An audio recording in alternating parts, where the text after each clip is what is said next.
लगातार active case बढ़ते जा रहे हैं,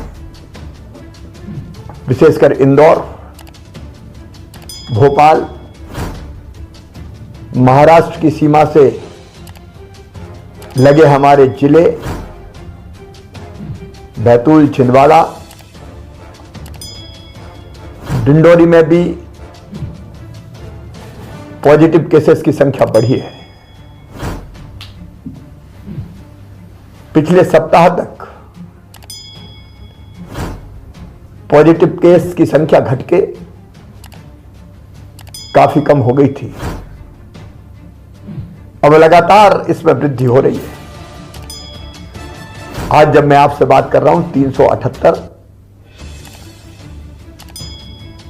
पॉजिटिव केस कल की तारीख में आए हैं। मेरी आपसे प्रार्थना है, कोरोना संक्रमण बढ़कर विकराल रूप धारण करे, इसके पहले ही उसको फैलने से रोकना होगा। हम असावधान रहे तो एक बड़े संकट को निमंत्रण देंगे। आप जानते हैं मेरे बहनों और भाइयों, अगर परिस्थितियां बिगड़ती है तो लॉकडाउन जैसे सख्त कदम उठाने पड़ते हैं और लॉकडाउन से हमारी अर्थव्यवस्था चौपट हो जाती है, गरीब की रोजी रोटी चलना मुश्किल हो जाती है। हम नहीं चाहते कि लॉकडाउन की नौबत आए और इसलिए आपसे विनम्र प्रार्थना कर रहा हूं, सावधानी में ही सुरक्षा है। कृपया करके मास्क का उपयोग कीजिए। मास्क बचाव का सबसे प्रभावी हथियार है हमारे पास। भीड़ भाड़ से बचिए। अलग अलग क्राइसिस मैनेजमेंट ग्रुप ने जिलों के अपने यहां कुछ गाइडलाइन तय की है, विधि निषेध बनाए।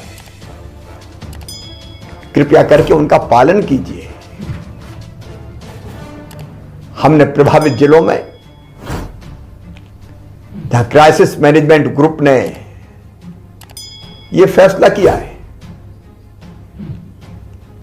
कि बड़े मेलों का आयोजन नहीं होगा, वहां ऐसे बड़े मेलों का आयोजन निरस्त किया है। कुछ जिलों में इंदौर जैसे शादी और विवाह की संख्या को भी हाल की क्षमता से आधी किया है। अलग अलग जिलों की परिस्थिति के हिसाब से जिलों ने ही फैसले किए हैं। मेरी आपसे अपील है, उन फैसलों का सम्मान करें। अभी हम नाइट कर्फ्यू नहीं लगा रहे, लेकिन परिस्थिति अगर बिगड़ी तो फिर हम उस दिशा में भी जाना होगा। मेरी सरकार की भरपूर कोशिश रहेगी कि हम इस संक्रमण को किसी भी कीमत पर फिर से न फैलने दें, लेकिन खतरे की घंटी बज रही है। आपके सहयोग के बिना संक्रमण रोकना संभव नहीं है। महाराष्ट्र में जिस ढंग से फैला हुआ है, हमारे बॉर्डर के डिस्ट्रिक्ट, चाहे वो बुरहानपुर, खरगोन, खंडवा का भी थोड़ा थोड़ा हिस्सा लगा हुआ है,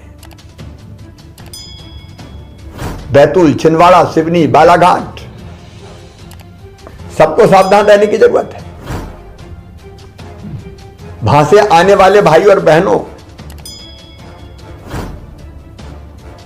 की पूरी चेकिंग की जाएगी। मेरी अपील है कि आप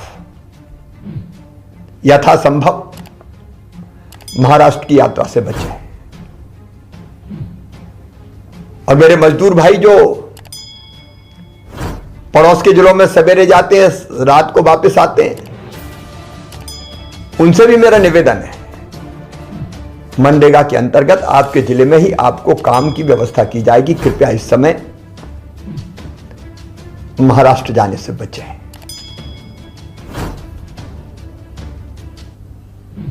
मैं फिर एक बार कोरोना के संक्रमण को रोकने के लिए आपसे सहयोग की अपील करता हूं। आपके सहयोग से पहले भी हमने कोरोना को विकराल रूप धरने से रोका है, घनघोर संकट में नियंत्रित किया है, और आपके सहयोग से ही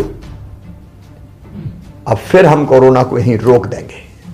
फिर एक बार कह रहा हूं, खतरा टाला नहीं। अमेरिका में 5 लाख से ज्यादा लोगों की मौत हो गई है। ये तो भारत के यशस्वी प्रधानमंत्री नरेंद्र मोदी जी के नेतृत्व का चमत्कार है कि हम काफी हद तक रोक पाए। और अब तो 60 साल से ऊपर की उम्र के वरिष्ठ नागरिक बहनों और भाइयों को टीका लगने वाला है। 45 साल से ज्यादा उम्र के